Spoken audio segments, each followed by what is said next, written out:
Alright guys, yesterday in the Championship did not disappoint. We had Sunderland and Watford both maintaining their 100% records for the season. Leeds picking up their first win. The Paul Heckingbottom era at Preston North End getting off to a winning start against Luton as well. Plenty of talking points, and I'd be interested to hear your takes in the comments down below. Obviously we've got the South Wales derby to look forward to coming up this afternoon as well. But the focus of today's video will be on the latest transfer news. We've had a lot of done deals going through over the past 2 days, and we've also got an abundance of transfer rumours to dive into as well. Not long now until the transfer window ends. This is typically when clubs start to go into panic mode, but lots to talk through today. Let's just jump in. We saw Norwich City signing Oscar Schwartau, who's coming over from Brøndby in the Danish league. The 18-year-old attacking midfielder has signed for Norwich in a deal worth around £2 million. We'll look to add a little bit more creativity into that side, I'm sure. And being just 18 years old is a player that Norwich can look to develop. And of course, the big deal from Norwich's perspective is Johnny Rowe has now officially left the club. He has joined Marseille on a season-long loan deal, with the French club then having the obligation to buy him at the end of the season. Thought that deal will be worth an initial fee of 14 million that then could rise to around 17 with performance-related add-ons as well. As an extra sweetener into this deal, Norwich will also receive 25% of any profit that Marseille make on Rowe if they were then to sell him on. So further down the line, that could certainly come in handy. It's all been a bit messy how this whole fiasco has unfolded, from Rowe pulling out of the matchday squad on the first game of the season to this point. With how these last couple of weeks have gone with this whole situation, I'm sure Norwich fans are just happy to have this resolved now. We saw Goodmanson switching Burnley for Saudi Arabia, with the Icelandic star joining Al Aroba for an undisclosed fee. The Saudi club have also signed Seri from Hull City recently, which we discussed on last time's video as well. We saw Swansea City signing French winger Florian Bianchini on a permanent basis. He's coming over from the French second division. Last season in the French second division, the winger scored 5 goals and picked up 6 assists, so a decent return. Only 23 years old as well, and can play anywhere across the forward line. We saw Portsmouth signing Liverpool forward Harvey Blair in a deal worth around 300 grand. The 20-year-old Liverpool Academy product is comfortable playing anywhere across the forward line, on the left wing, right wing, or even as a second striker if required. Another youngster going in at Portsmouth there, who the club will look to develop over the coming years, I'm sure. We've seen Millwall signing Celtic midfielder Daniel Kelly on an undisclosed fee. The 18-year-old made 6 appearances for Celtic last season and has now signed a long-term contract with Millwall. I know this one's not Championship related, but I had to cover it. Oliver Norwood signing for Stockport County in League One. Stockport, by the way, who have got off to an absolute flyer in their League One campaign.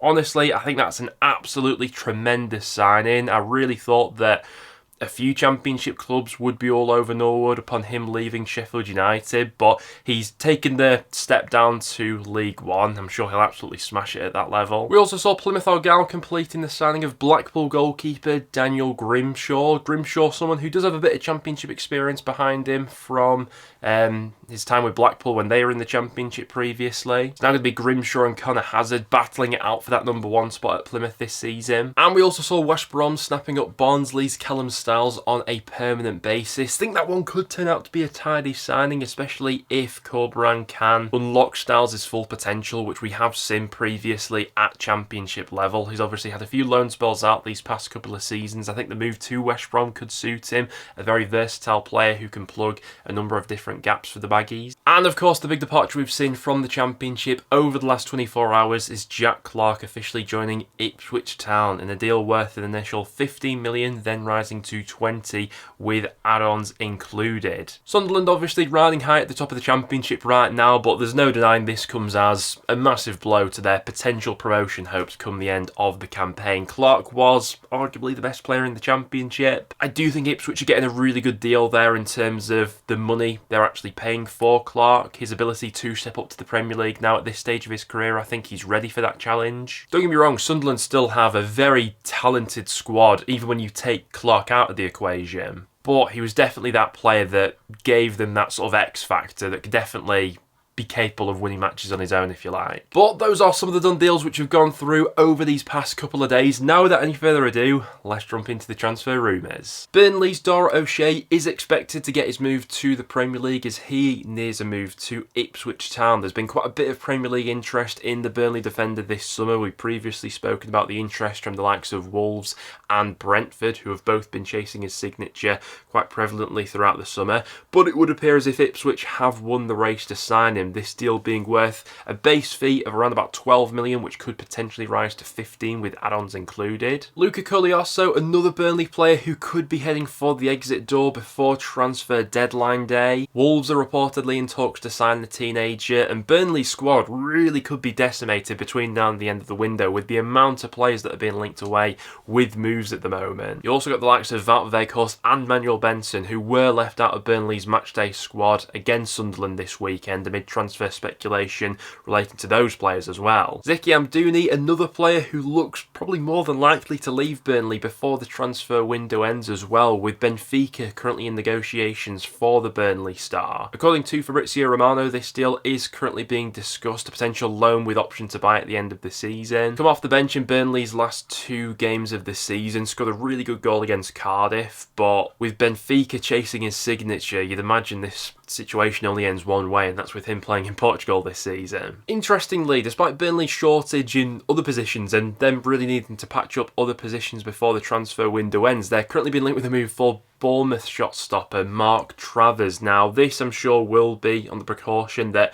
James Trafford potentially leaves between now and the end of the window. Travers, I think, is a very good goalkeeper for Championship level. He'd be a decent option for Burnley if they were to go down this avenue. Strasbourg, another club who are reportedly interested in the Bournemouth shot stopper. Tottenham winger Manor Solomon is set to join Leeds United on a season-long loan deal, this one being fully agreed. It seems just waiting for official confirmation as of recording. Interestingly, the Tottenham winger did reject a move to go to Girona in favour of staying in England and signing for Leeds United, and for Championship level you'd think he'd be one of the top players at this level, albeit he has had a few injury hit campaigns of late. He's 25 years old now. Be interested to see how he gets on in Daniel Farke's side. We've also seen Leeds being linked with a move for Bournemouth defender Max Aarons. Now, these links do go back to last summer. I remember Leeds being linked with the former Norwich City man, obviously with Daniel Farke having previously worked with him before. Does seem like his opportunities at Bournemouth for regular minutes could be limited this season. He was left out of their matchday squad on the opening game week of the season when Bournemouth faced Forest, and so a potential loan move back to the Championship could be on the cards. Obviously, this is a position that Leeds have already strengthened this summer with the arrival of Jayden Bogle, but I mean, having the option to rotate between those two, Bogle and Aarons, would be some option to having that right-back department. And with Leeds looking to add some extra creativity to their side, they're also being linked with a move for QPR attacking midfielder Ilias Chair. Now, this will be a really interesting move. Chair is often linked to the big clubs in the Championship whenever deadline day gets close. I remember the same being the case sort of last season and in previous years going back as well. He is under contract with QPR until 2025, but the club does have the option to extend that deal by a further year, so he's pretty much got 2 years left on his contract at Loftus Road at the moment. Quite a few years now, I think he's been one of the most consistent, creative players in the Championship. I can definitely see why a side like Leeds would be looking at him to cover for that loss of Jorginho Rutter, who offered them so much creativity. But no doubt QPR would be looking for a pretty hefty fee to sell him at this stage of the window. Blackburn Rovers are interested in Wigan Athletics' Tello Alsgaard, although Wigan are thought to be wanting around 3.5 million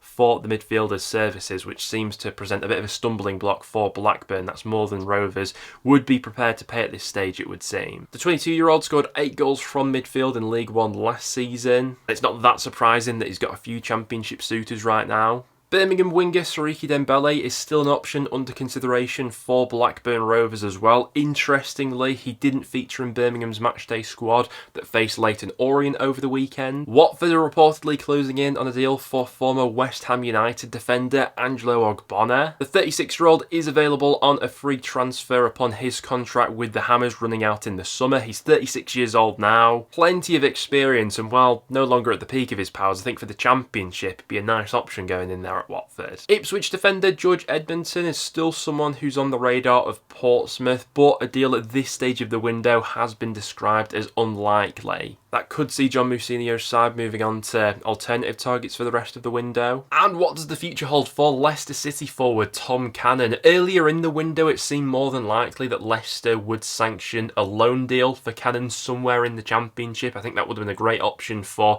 the majority of Championship clubs to explore, but it now seems as if the Foxes are ready to cash in on Cannon permanently. They're reportedly looking for a transfer fee of around about £7 million, so not going to be cheap. Obviously, the move to Leicester hasn't really worked out for Cannon, has it? He came there with an injury, struggled to establish himself in Enzo Maresca's side last season, and now doesn't seem to be fancied by Steve Cooper in the Premier League either. He's quite far down the pecking order in terms of the strikers Leicester already have at the club. You've seen the likes of Sheffield United and Stoke City, who have probably been most prevalently chasing his signature so far this summer, but whether either of those clubs would be willing to put up £7 million for Cannon, we'll have to wait and see. But there you guys have it. That will now wrap it up for today's video. Thank you very much for tuning in. Just a quick little transfer update of some of the latest rumours that I've seen flying around the Championship. As always, anything else, do drop it in the comments down below. Also, with your thoughts on the games that have taken place this weekend. But apart from that, thank you very much for tuning in, guys, and I'll see you all